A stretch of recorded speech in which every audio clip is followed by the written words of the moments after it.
When it comes to somebody that suffers with the disease of addiction, like I do, as addicts and alcoholics, we lack the ability to try to control it at all. Once a substance, any mind or mood altering substance is entered into our body,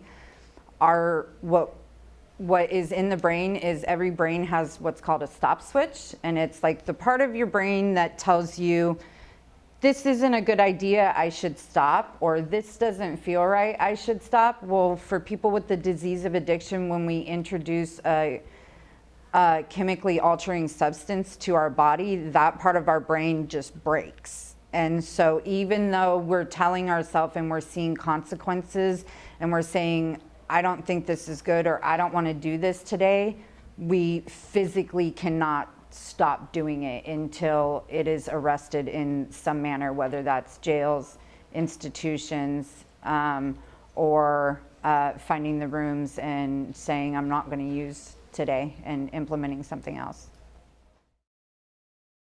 I got another prison term over my head, 5 years, 8 months for petty theft.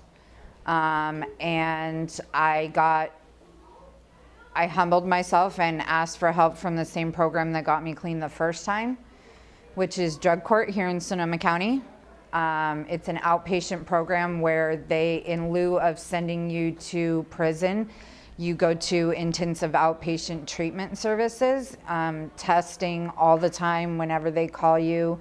If you are 3 minutes late for something or 2 minutes late turning in a piece of paper that needs to be turned in, you get put in jail for a length of time, anywhere from minimum of 3 days up to 2 weeks. And at any point, if you don't do the program the way that I was supposed to do the program, I would get my prison term of 5 years, 8 months. And so I asked them for help again, and when they allowed me back into the program, I went back into the rooms of NA and found the people that were there the first time I was there, and surrounded myself with people that had over 10 years clean. And I got a sponsor, and I started working my steps right away, because that's what I didn't do the first time. It was the one suggestion that I didn't take when it came to the program. So I did that, and then the other suggestion was I left my, the love of my life for we've been together over a decade. We just celebrated 12 years. We haven't lived together in 4 because he still uses. So I moved out from him, and so it was the prison term that got me clean, but also after, it was a very short relapse in between the time that I was clean for 3.5 years. So like, I knew my life could be better, but I just couldn't put it down once I picked it up again, and found that complete, what we talk about in the program, it's that complete powerlessness over the drug. Like, I finally discovered that in my life. And so when I did get in trouble and I was going into drug court, I was done. Like, I was done. I didn't ever want to get loaded again. But I couldn't stop on my own. So due to the program and my charges, I was able to be put in jail. I stayed in jail for 2.5 or 3 weeks. And so once I got out and I had that real short time of not having a substance in my body, I was like, I'm out, like, I'm done. And from that moment that I got put in jail until now, like, I have never had the desire to want to use anything ever. So I'm really grateful and blessed. I'm lucky, one of the lucky ones. Self-medicating is very often what happens with addiction. Self-medicating falls into addiction in my eyes, because, for example, when I started, I was just partying, and then I got clean. I got clean with no program, no nothing. What happened was I got in trouble. I stopped using. I was 1 week clean and found out I was 3 weeks pregnant with my son. I said, I'm done. I put down cigarettes. I put down everything. I stayed clean until my son was about 1 year old. In having my son, I got told, I had my son very young. I was only 20 when I got pregnant, 21 when I had him. And after having him, I had him in September. By October, I couldn't walk. By January, I was told that I had to have a full hip replacement. I could not get up and take care of my child. And my mother offered me drugs. And at that point, I began self-medicating because the meth allowed me to get up and function to take care of my child. I was addicted through all of that. I was an addict from the gate, and I was suffering from addiction and active addiction anytime I put a substance in my body. But during that period of time that I was using, it was more self-medicating than it was acting out on my addiction.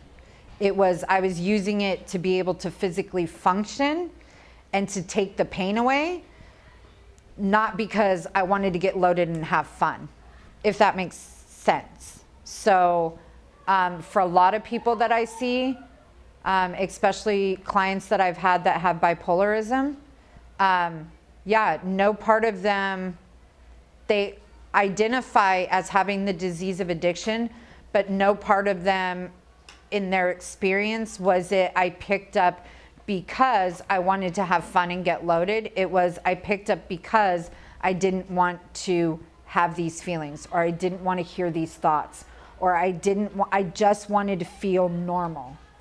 So that is self-medicating, and that is mental health. But they still identify as addicts or alcoholics, and they still identify with the disease of addiction. So I think they go hand in hand. Drugs are everywhere. You're not able to hide from them at all.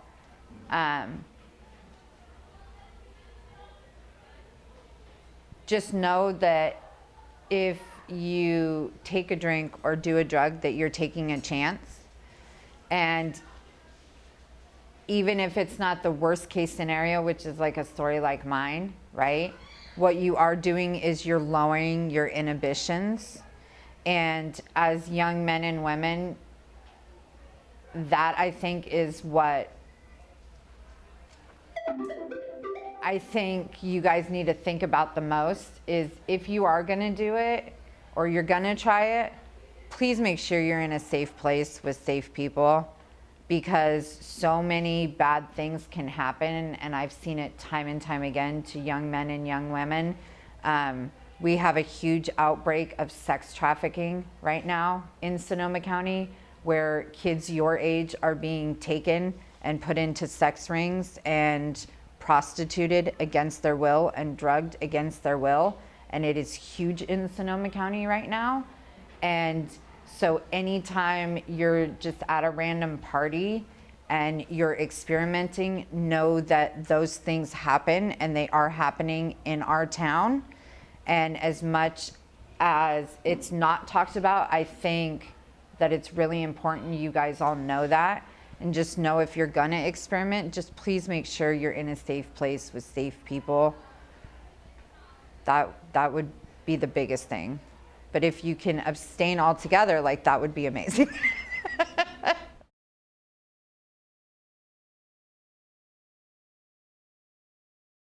My name is Litsia Riza. I'm Marcos Lopez. My name is Ronaldo Lopez. I'm Jaime Diaz.